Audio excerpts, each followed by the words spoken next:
Good morning, everyone. My name is Sabina Kingura. I would love to welcome you to today's webinar on how to effectively localize customer support content. It's hosted today by Transifex. You will have the opportunity today to submit your questions in the questions panel, and you also can send in your questions at any time during the presentation. We're going to collect and address them throughout the presentation and also during a Q&A at the end of the session. So I would love to start by introducing our expert guest speakers on air. First off is the Senior Localization Program Manager at Eventbrite, Patrick McLoughlin, and also the Content Strategy Manager at Eventbrite, Tricia Rosetty. Hi guys, how are you? This is Tricia. Good morning, everyone. This is Patrick.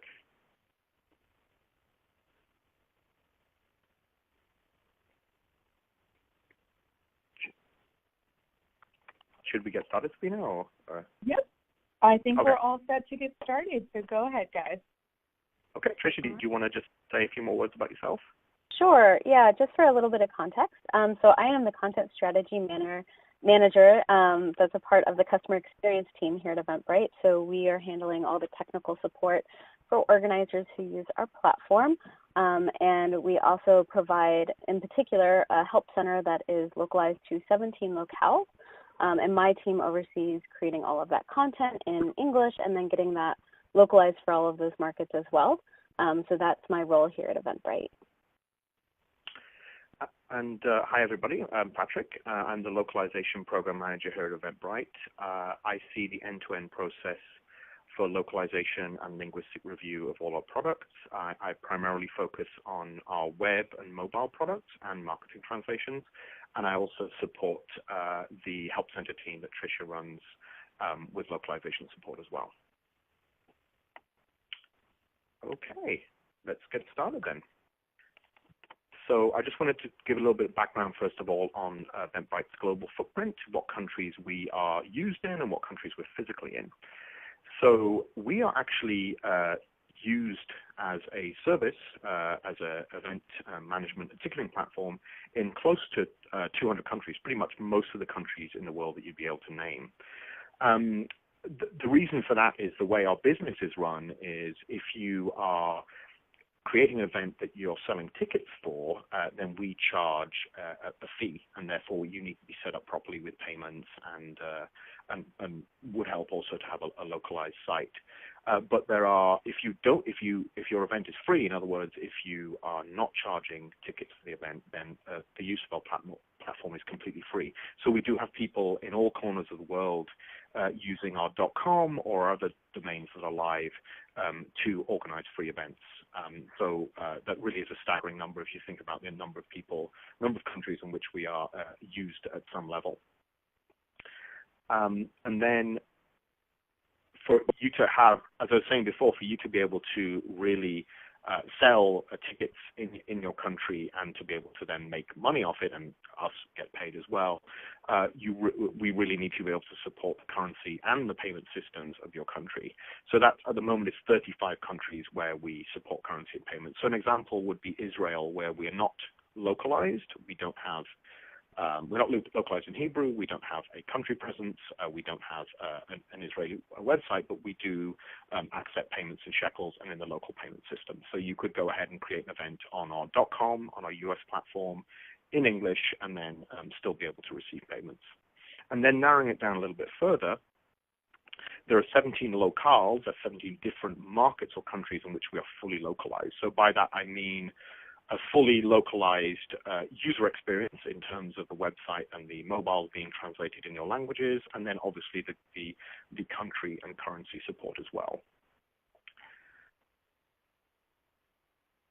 And then in terms of our actual global footprint of our presence as Eventbrite offices, we have 9 offices scattered across 4 different continents. I'm hoping that if we were to do this webinar again next year, some of those numbers would go up as we expand into different countries. So we're a very global country, a very global company, and we started off a global almost from the get-go.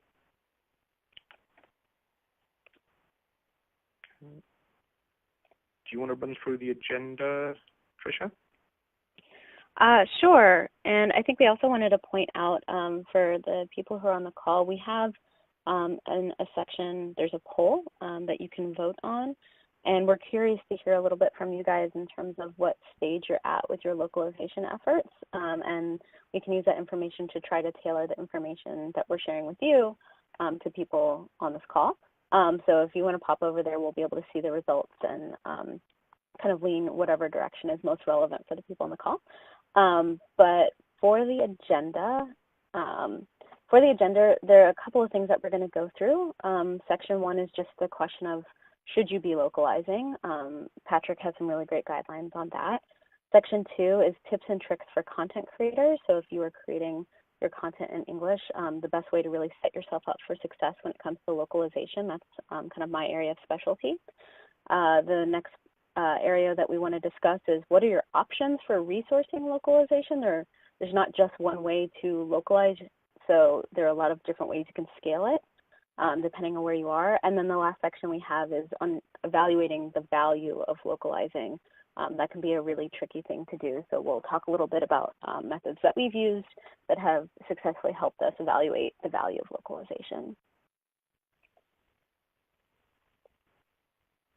Cool. And then we also just wanted to give some caveats here. Everything that we're presenting today, we are definitely approaching this from a US and English-based perspective. We're a US-based company, even though we do have global offices and markets, but you know, we were established in the US, and I'm an American, so I have that bias.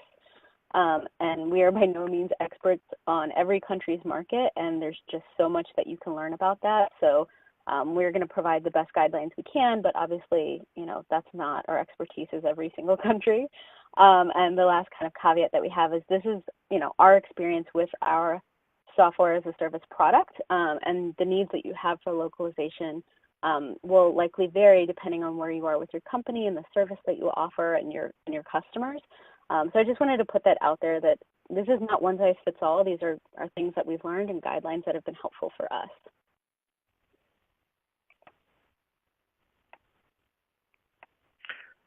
Okay, I just want to get started with a few definitions that both Trish and I will be referring to throughout the presentation, and also is a little bit of localization in industry jargon. Now, depending on the different levels of localization or globalization maturity, some of these terms to you are either going to be second nature or you've never heard of them. So let me just go through some of them.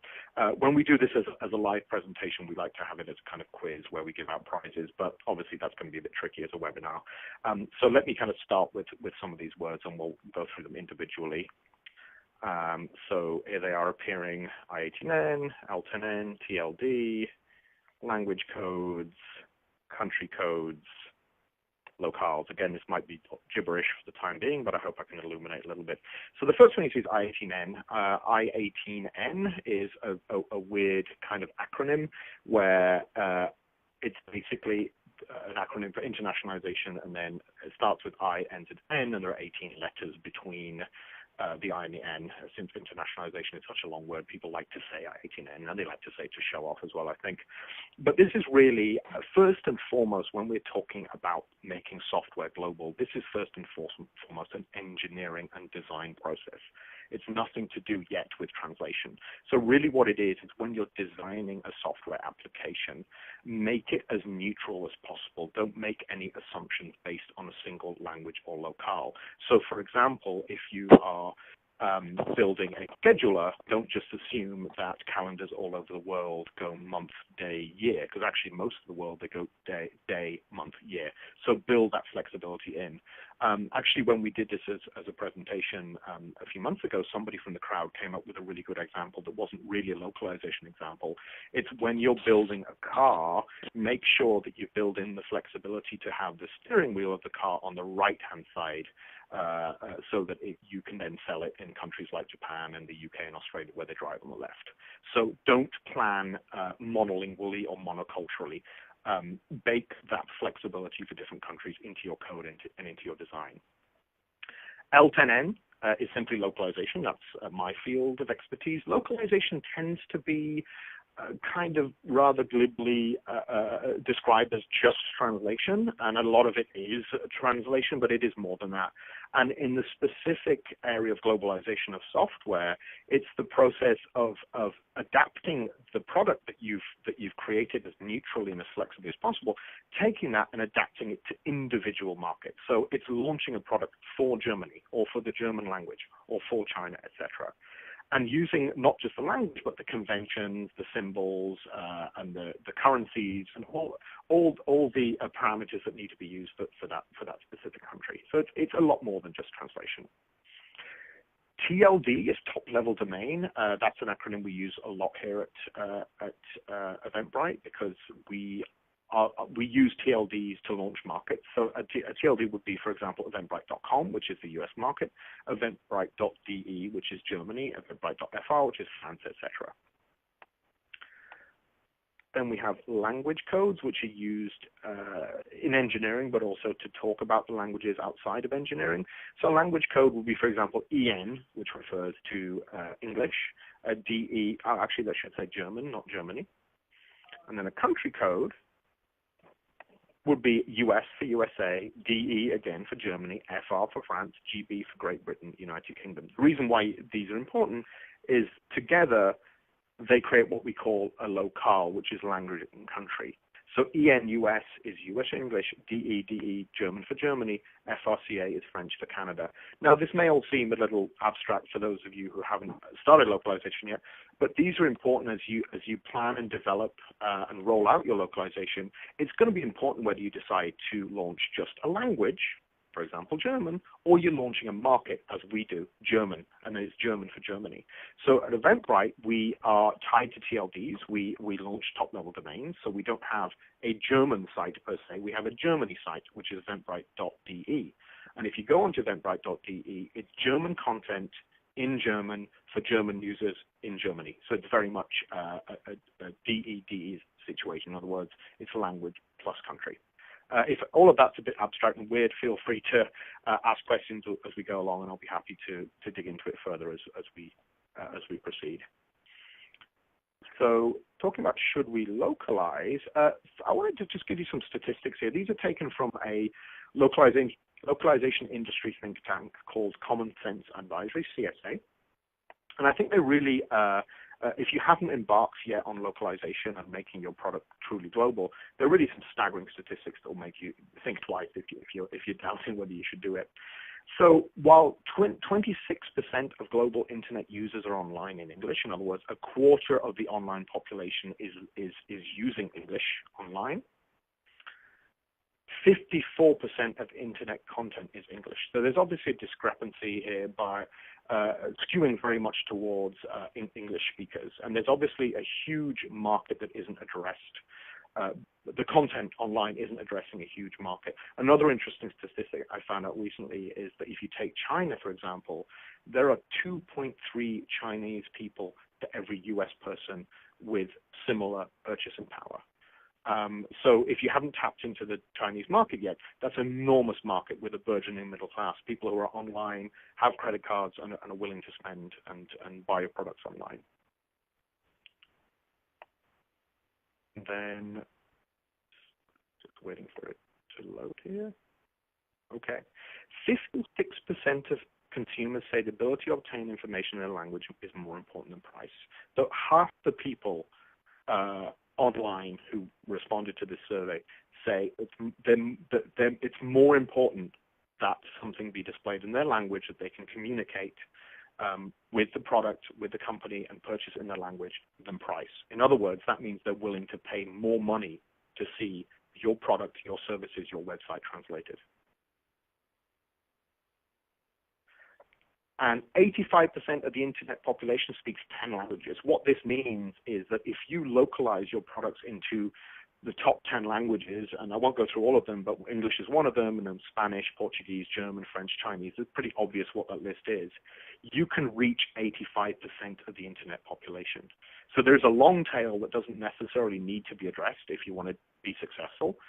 But interestingly, the long tail of the remaining 15% of the internet population in other languages, that more and more companies are translating and localizing into more languages than they used to. So whereas 10 years ago, the average company, even large companies like Apple, Google, etc., were only in 10 to 15 languages, that average now has gone up to between 25 and 30 languages. So if you are thinking of going global, sure, you can make a big impact with those top languages, but you may also want to consider other languages as well.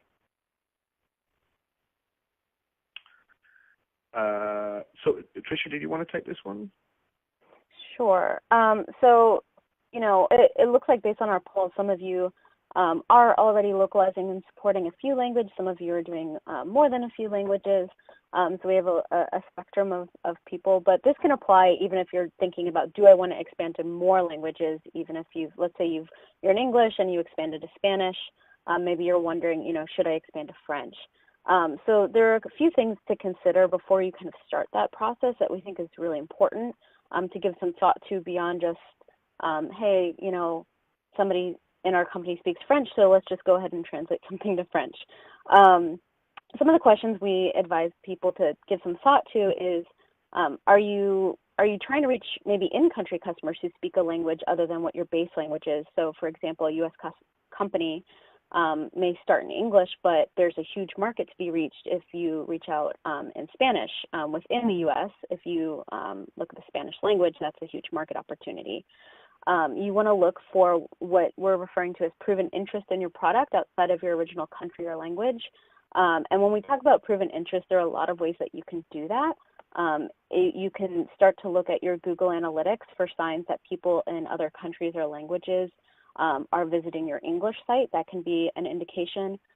Talking to your support team about whether they're getting tickets that are coming in other languages can also be nice early indicators that there's interest outside of that country. Working with your marketing teams, they also have insights like that that can be really, really helpful.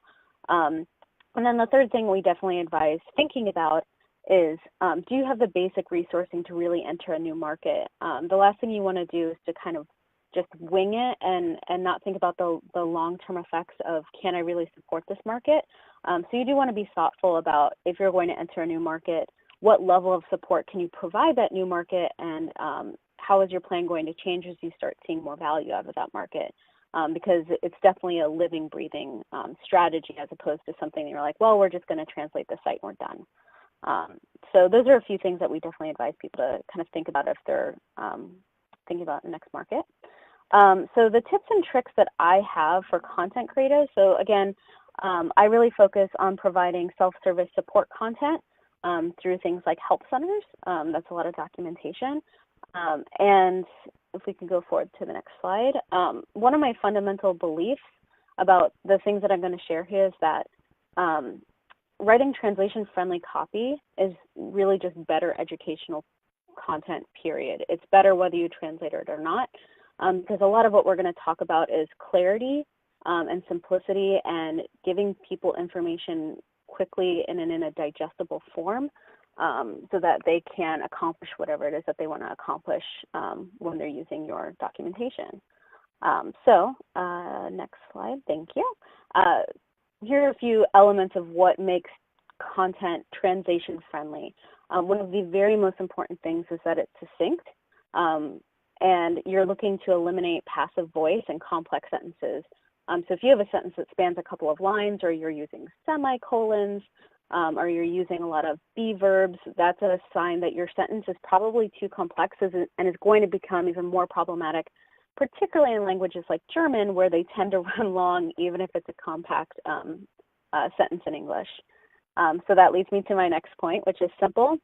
It's very important that you're paying attention to, are you using a lot of jargon or acronyms that make sense to you because you live and breathe your product every day, but may not make sense to somebody who has just started using your service or product for the first time? And you also want to be really cautious with metaphors. When you're teaching a concept, metaphors can be really helpful, but when you're providing documentation and a metaphor isn't strictly necessary, it can cause confusion. The example I always use is, I just didn't even realize how many baseball metaphors I used in my life until I found myself saying, oh, let's make sure we cover all our bases. Things like that end up getting translated literally sometimes. We have that actually early bird tickets is actually a great example of a common metaphor in English that when that gets translated literally in French, it completely loses its meaning. So just be cautious about phrases that are specific to your culture or language. And last but not least is consistency. Consistency is fantastic for your users when they're using a Help Center article, because you can, if you always explain step one of like logging in the same way, the user is going to get very used to that's always what the explanation is and makes a mental note of, okay, I understand this step and I can skip through it, instead of having to think really critically about it every time they see a variation of that. And it has huge payoff when it comes to translation, which is something I'm going to walk through in this next slide. So consistency, like the example I just gave, logging into your account. There are a lot of different ways that you could say this in English. You could say log into your account. You could say sign into Eventbrite for us. We've gone through probably a dozen variations of this in English. And what happens is if you use both of those phrases in English, then we go to translate them. And in Italian, here are 4 different ways of saying those 2 phrases. And we've now created 4 different strings. And if you go to the next slide, the problem that you've created is that instead of paying for one translation by picking one of those phrases and using it every single time, you've now paid for 4 translations to say the exact same thing. So like I was saying, consistency is very useful for your users, and it'll end up paying off for translation by being consistent, because you don't have to pay to have the same string translated a dozen times, but you will pay for it if you say it a dozen different ways. Is there anything you wanted to add on to that, Patrick? Yes, I'll just jump in here saying obviously what Tricia is referring to here is a concept that for those of you who are already localizing should be pretty much, not just the best practice, but your daily bread and butter as well, which is a translation memory. So in the example here, when Tricia says, you'd be paying for 4 times for every language, obviously if you translate something consistently across the site, not only are you helping users by offering consistent terminology and consistent referring consistently to the same UI items, you're also saving money, because as you know, if you have translation memory and you use it, once you've translated a phrase one time, you can reuse that phrase an infinite amount of times and you'll get it for free. This is a standard practice in localization, that if a vendor or translator is leveraging a previously used translation from translation memory, they will not charge for that.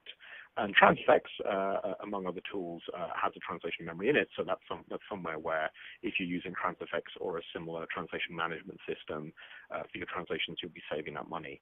So think about, again, Tricia just used one example in Italian. Think about the number goes up exponentially if you start thinking about the number of languages. If you're in 15 languages and suddenly you're being charged 4 times 15.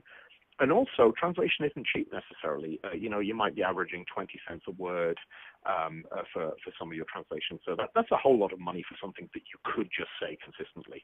So not only are you helping your users because you're not making them think twice about what you're referring to, but you're also saving translation money.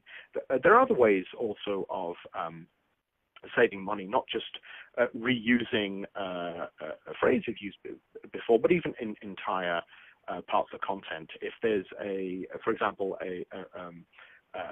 an instruction that you've already given in some part of your site, instead of just trying to repeat it or paraphrase it within the article, just link from there. That way, you're not going to have it retranslated. So there's a lot of best practices that I think are true if you're publishing monolingually, but they just become exponentially more difficult if you're going into different languages if you don't follow them. Definitely. And one last point on that, for content creation teams, as your product grows and becomes more complex, using that consistent phrase, we actually have, we're using an Excel document that we call the Instructional Phrases Glossary, so that everyone knows what our standard phrases are. it comes in really handy if you have to update something across 50 different articles.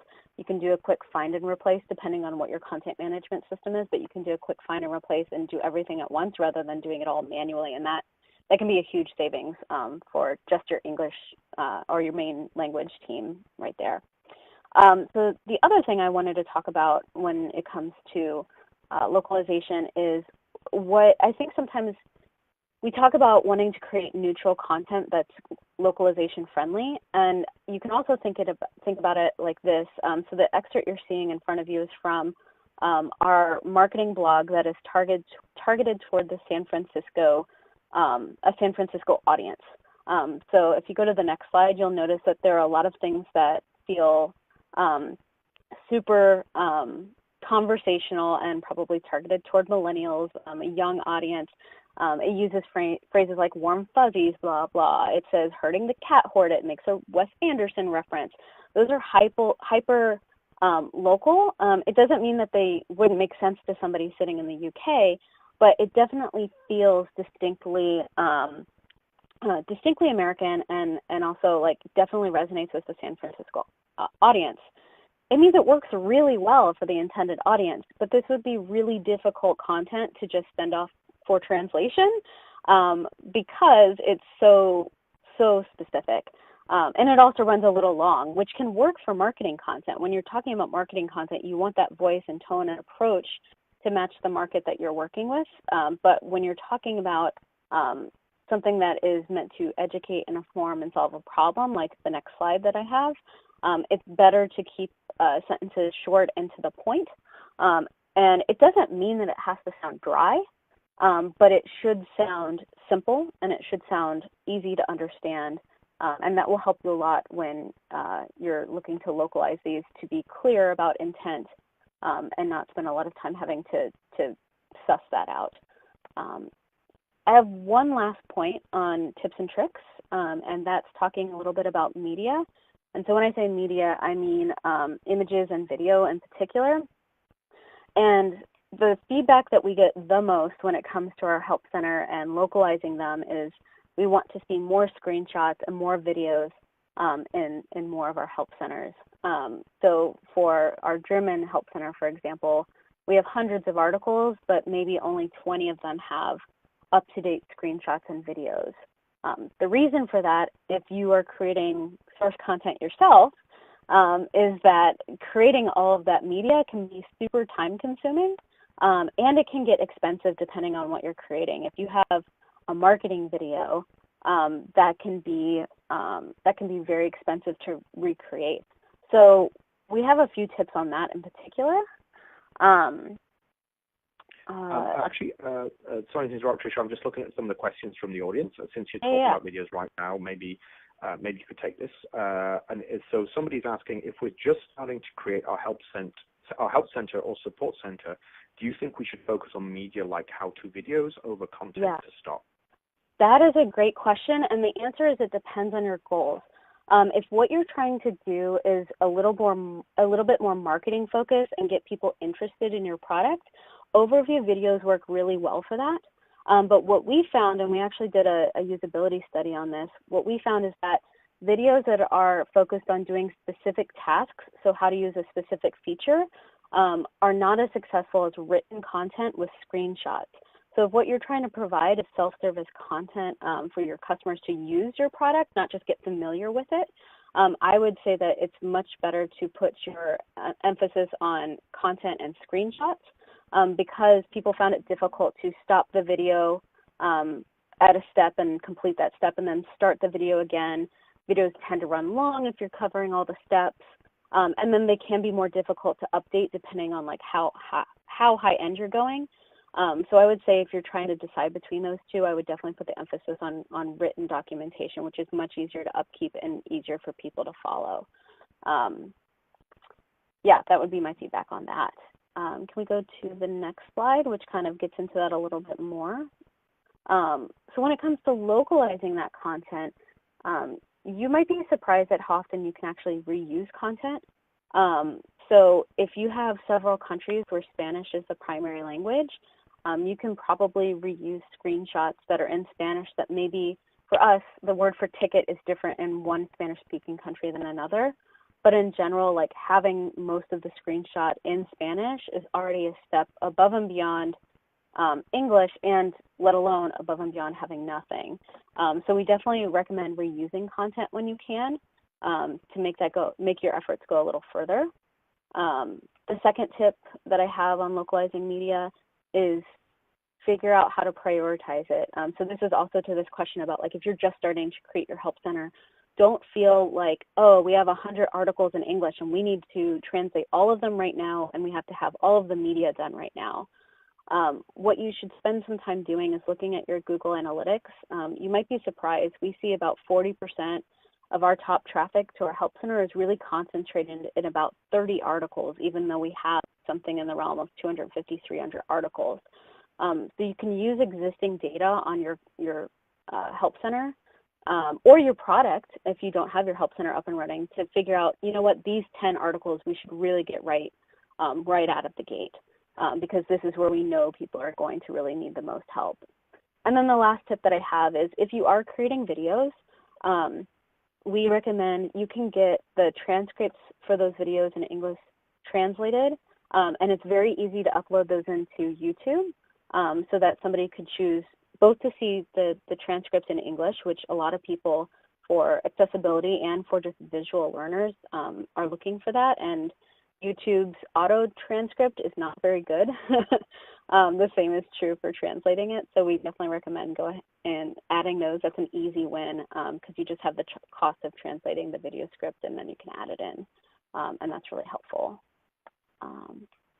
Cool. So those are kind of my tips and tricks for localizing your support content.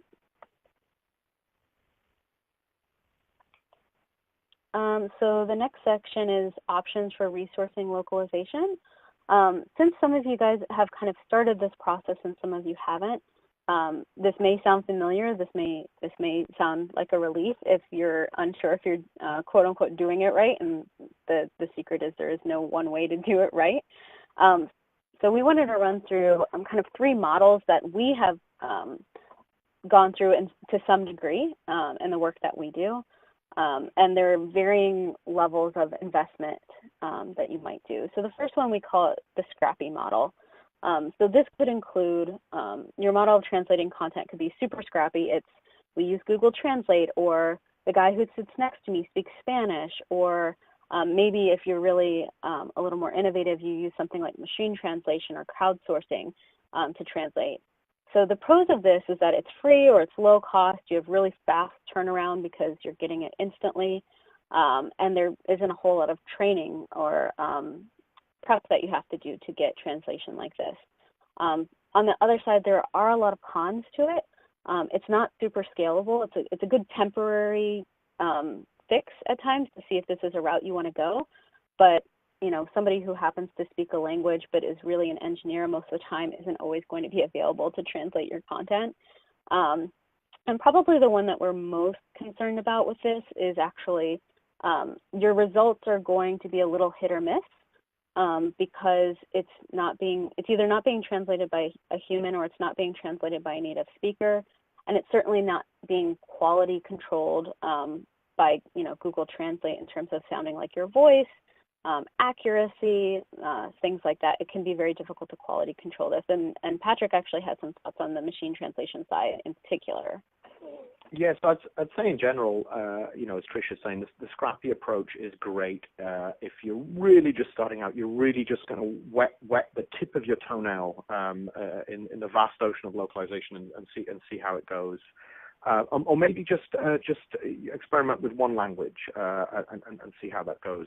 And as Tricia said, yes, it is relatively cheap, although if you start building from that, there will be a long-term cost associated with it. The money that you're saving now, you're going to have to then spend later in retrofitting and correcting. There is obviously an initial cost in setting up your product and your code to do internationalization and translation properly.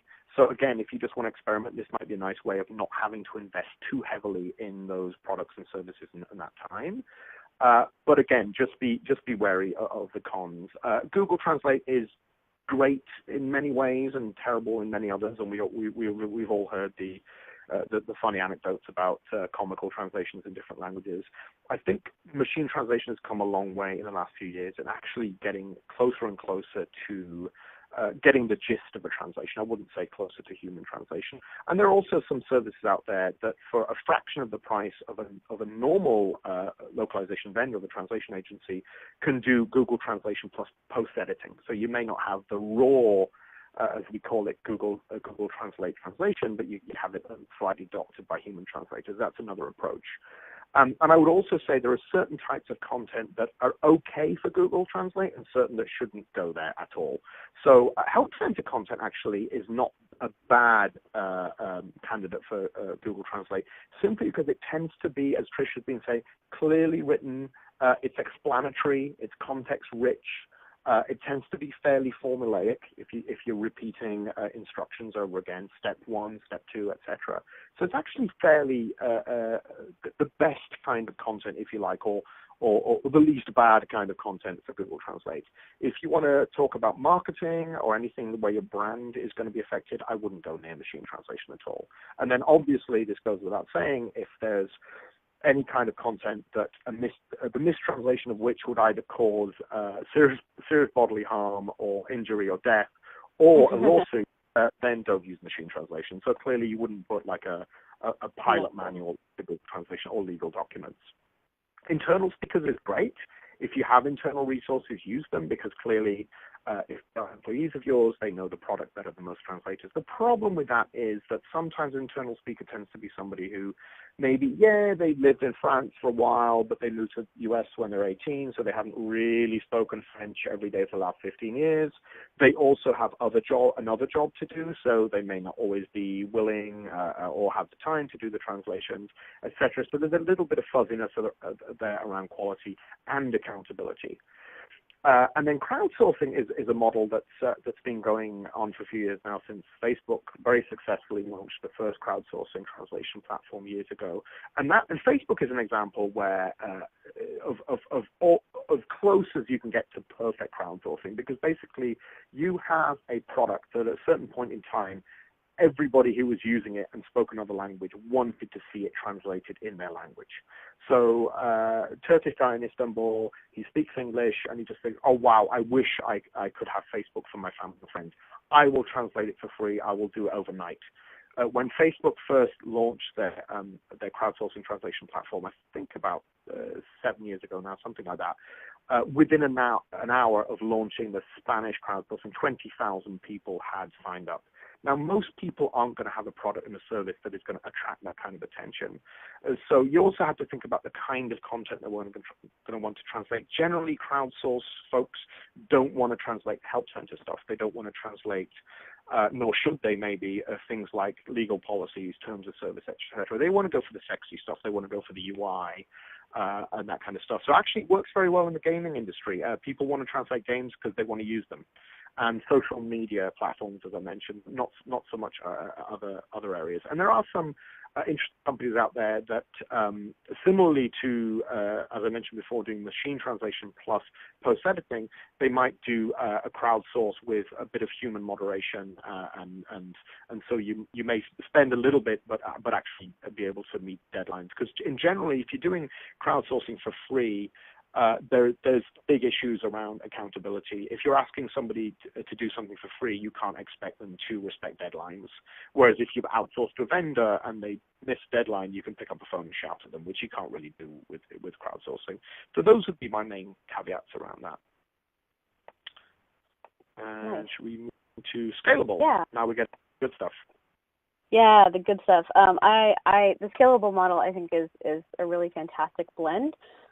It involves using vendors for translation, but partnering with those vendors in a really human way. So what Patrick set up at our company that I think has been incredibly successful, and I've certainly benefited from, was when he went out to find translation vendors, he specifically prioritized people that we could have consistent translation partners. So we have the same 1 or 2 people who are translating content for our product and for our help center and for emails, and have worked with us in some cases years. The great thing about this is that it helps guarantee a consistent tone. They get to know the nuances of our product over time because they're translating massive amounts of content about it. And then what we do is we actually have partners on my team, for example, who are giving feedback on what they're doing in terms of making sure that things are localized properly and getting done on time. So there are a lot of pros to this with consistency, quality, allows you to use your internal resources in a more lightweight way and put the bulk of the translation work on your vendor partnerships. And then invest in those partnerships over time by providing feedback, not just following along behind them and changing things because you have 15 different people doing translation, and it feels like you're not going anywhere by giving feedback about, we're not consistently doing such and such. So that's been a really successful model for us. Some of the cons here is it won't have the same level of polish as if you have a French-speaking internal resource creating this, because nobody knows your product the way that the people who are working on it every day do. There's also a cost associated with this compared to something like Google Translate that is higher, typically per word, as you likely know. And then there's the cost of managing those translation vendor relationships. It doesn't just happen on its own. You need to make sure that things are moving smoothly in terms of getting things turned around and quality, any issues with tools that you might have, which is actually my last point, which is it can be tricky depending on what tools you use to manage your content, not only the cost, but maintaining those tools. So those are some of the cons that we see, but in general, this can be a really great kind of blended model that works pretty successfully. The only thing I'll add to that real quickly is I'd say scalable is probably the scenario that most companies doing localization are in. It's that stage when Scrappy is great for the one-off, as we mentioned before, and Scrappy is also great if you don't really have a localization team, because sometimes when companies start off, localization kind of ends up on the lap of a marketing manager or a product manager, and they don't necessarily know what to do with it or indeed have time to do it. Scalable is already got to the stage where you've decided to invest in localization. You've invested from an engineering point of view into internationalizing your code, and you've probably already engaged with vendors, and you have a translation budget. So you're really beginning to take things seriously, and you're setting yourself up for success. And then possibly you could just stay in this phase for the rest of your global life, or you could take it to the next level, which we'll talk about now. Yeah. So the next level, we're calling it serious. I think what most people in this space would call it is transcreation. So, Patrick talked at the beginning of the presentation about the difference between translation and localization and the importance of making something feel like it was made for that market. And that's kind of a nirvana of localization, is that you want it to make it feel like it was made by Germans for Germans in Germany. That's what makes it feel truly local. I think Coca-Cola has a great reputation for doing a lot of this with their marketing and making it feel incredibly local, as opposed to being like a U.S.-centric brand or specific to any country, really. The ways that you can do this include you could have in-house translators or in-house marketing teams, or perhaps you work with a local agency. So if you're a U.S. company and you want to expand out into Germany, perhaps you partner with a German marketing agency to figure out what should our strategy be in terms of German marketing materials. And I use that example because the one you'll see here, the screenshot on the top left in the orange, we created a video that was kind of a getting started video for the U.S. market. And then our German marketing team took that idea and that original script and completely redid the video for the German market. Has the same basic ideas to it in terms of what getting started with Eventbrite looks like, but it is completely recreated just for Germany. So that's a way that you can do it. And it's particularly good for SEO and SEM as well. So there are a lot of pros to this, and as you might expect, the cons are that it is extremely expensive and time-consuming, and probably not appropriate to do for everything that you produce. This is where that prioritization comes into play as a really important aspect. We did this because this was a high-visibility video that we were providing on our website, It's used on marketing landing pages, things like that. But you may not want to go to this level of effort for an article that you know globally gets a couple hundred views every month. That's probably not the best use of your resources to go to this extent. But it can be really, really effective if you target where and how you do this. We don't have a huge amount of time left, so I'll just power on to the value slides. Awesome. So the last section that we have is, you kind of have that question at some point, especially if you're in the thick of translation and you're being pressured on your budget. You ask yourself, like, is this making an impact? Does this matter? We have gone through that. We know that feeling. And so there are a few ways that we recommend that you can think about whether your localization is adding value.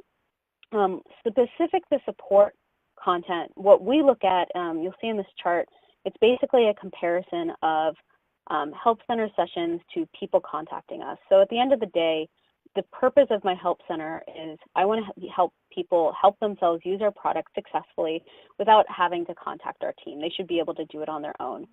That's what we're trying to achieve. And so we look at a ratio of how many people use the help center compared to how many people contacted us. And we want the use of the help center to be high and the contacts to be low, generally. And then you can even look at this on an article-by-article basis if you're trying to solve a specific problem, and that will signal success. That's a primary way that we measure that.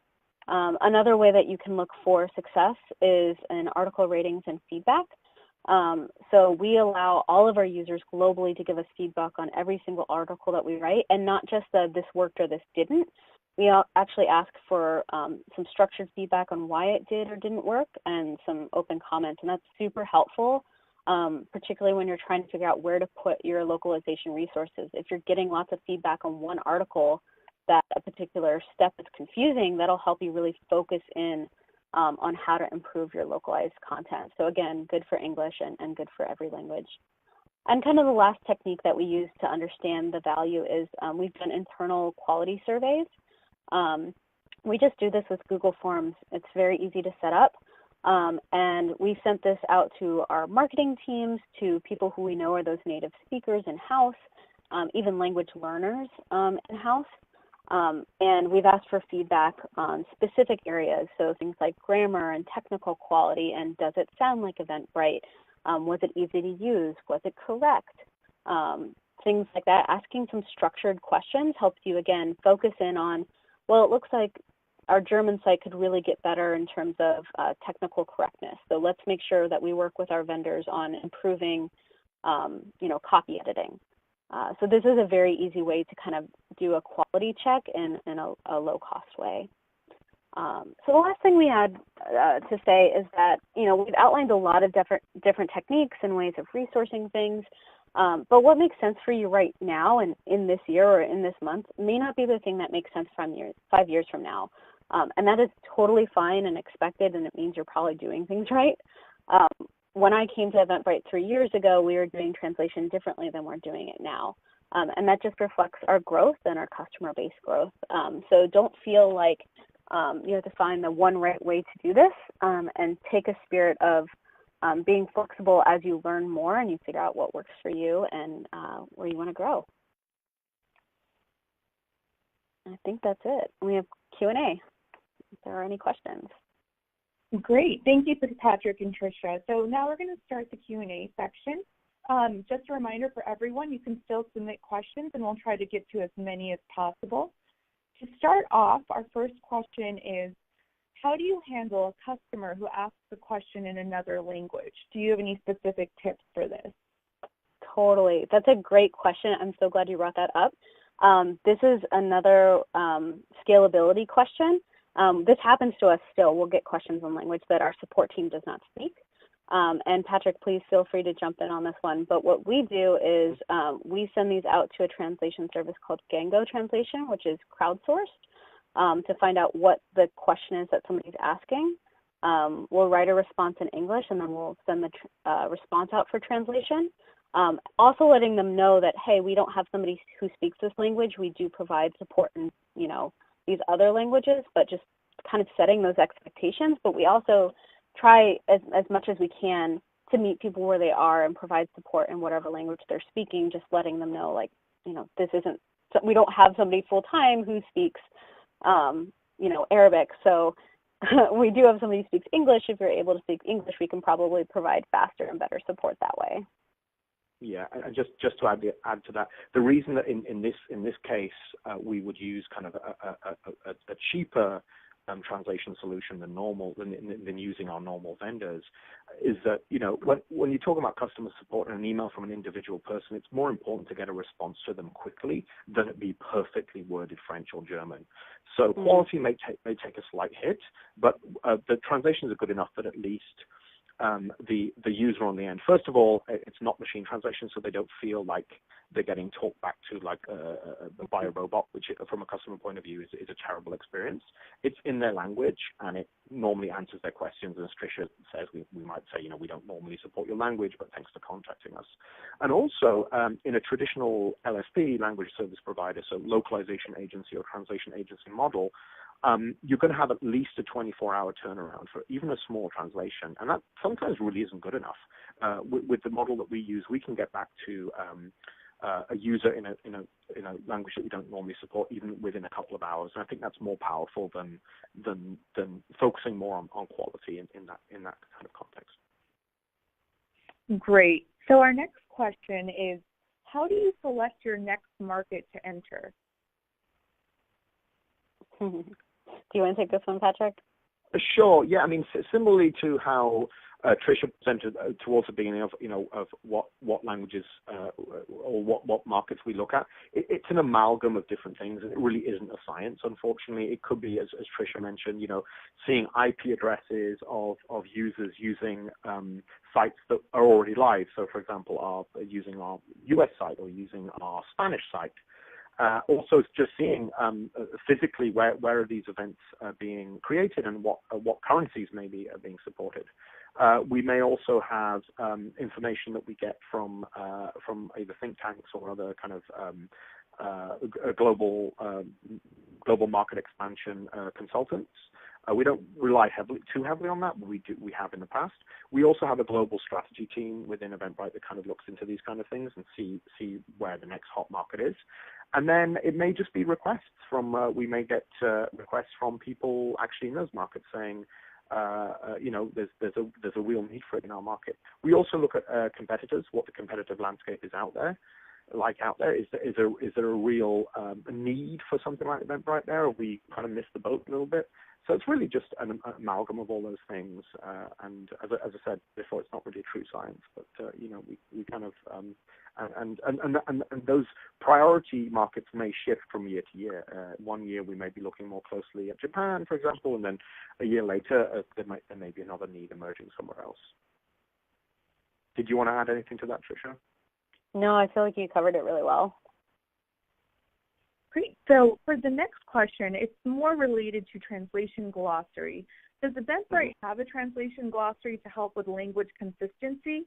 And if so, do you use the same glossary for your support materials and marketing website? Yes and yes. I don't think I could be called a localization program manager if I didn't have glossaries. Glossaries are like translation memory. They're the bread and butter of localization. You can't really do localization without glossaries. For a number of reasons. One, as we kind of mentioned before when we were talking about translation memories, first of all, as you saw in some of your examples, and if you appreciate if you're speakers of other languages, there can always be more than one way of expressing a concept or a term in other languages. So you really need to have that consistency, especially UI terms. If you're going to have UI terms and product names that you're going to refer to in different parts of your content, you have to have that consistency. For example, if you, if you call it address book in your UI, and then you call it contact list in your help center, even in English, people are going to be confused. You have to have consistency. And that helps the translators as well establish that consistency. So absolutely, we have those glossaries. We use them across all different kinds of content we translate for. We also have style guides, general style guides, just kind of recommending, for example, that we should, use a certain numbering system in German, or we should use a certain address, home address and zip code system in France. Then we also have voice guides that really capture the tone and spirit and voice of our brand Eventbrite. So, for example, in the US, we're generally very friendly, supportive, we have a friendly tone and voice, whereas in Germany we maybe want to be perceived as more business friendly and slightly more formal. And so these are all language assets, glossaries, translation memory, style guide, voice guide that you really need to have in place to be able to do translation well. Otherwise, you'll pay for it in other ways afterwards. And we actually have one last question remaining. What was the toughest thing about translating your support content, and how did you rise above it? That is a good question. I think the most difficult thing, and it's really an ongoing challenge, is expectation management. So oftentimes when you go to localize for a country, what people have in their head, both internally and occasionally customers, but definitely internally, is an expectation that right out of the gate, our German help center is going to have all of the same quality as the U.S. help center. It will have all of the same content. It will have all of the same rich media. It will be 100% what the U.S. help center is. And I think that's an ongoing expectation management, and it's a good tension to have as well. So for another great example, we have a Netherlands marketing team that pretty recently spun up, and we've had a Netherlands help center for some time. It's a very small portion of our current users. It makes up about less than 1% of all our help center users, and we're getting about 500,000 help center users every month to our global help centers. But that team is super passionate about their customers in the Netherlands. And so they're going to ask for as much resourcing and as much improvement as they can possibly get in everything, in the marketing pages we have, the blog posts we have, including the help center. And it's a good tension because they're going to ask for as much as is possible. And I want them to speak up and represent those customers and the needs that they have in that market. And then I have to balance those needs against what can we realistically provide, given the fact that none of us are without budgets, right? And none of us are without time constraints. So I would say that's an ongoing challenge. And the way that I would say, handle it and rise above it is that we just have really honest conversations where we sit down and I ask people, like, what are the needs that you have? What are the goals you're trying to meet? And let's figure out how, if you want a localized series of videos that we have in English, it would be awesome if you could provide the voice talent for that and maybe the funding for that voice talent. And then my team can take over, like, pulling that all together. That'll get us there faster if we both contribute to this process. So the most important thing is establishing partnership and mutual goals and shared understanding of the restrictions that you're all handling as a company. So I would say that that's one of the biggest challenges when it comes to localizing support content, and that's kind of the way that we approach it. It's difficult, but definitely worth it and rewarding. Great. Thank you, Tricia.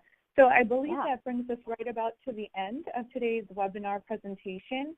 I just want to say thank you again to Patrick and Tricia, and again, thank you to everyone for attending today's webinar.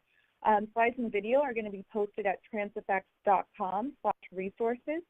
And again, on behalf of TransFX and our presenters, we thank you for joining us, and we hope you have a great rest of your day. And thank you, Sabina, for the opportunity. It's been really fun, and thank you, everyone, for listening. Yeah, absolutely. +1 to all that. Thank you, guys. Take care. Bye. Bye.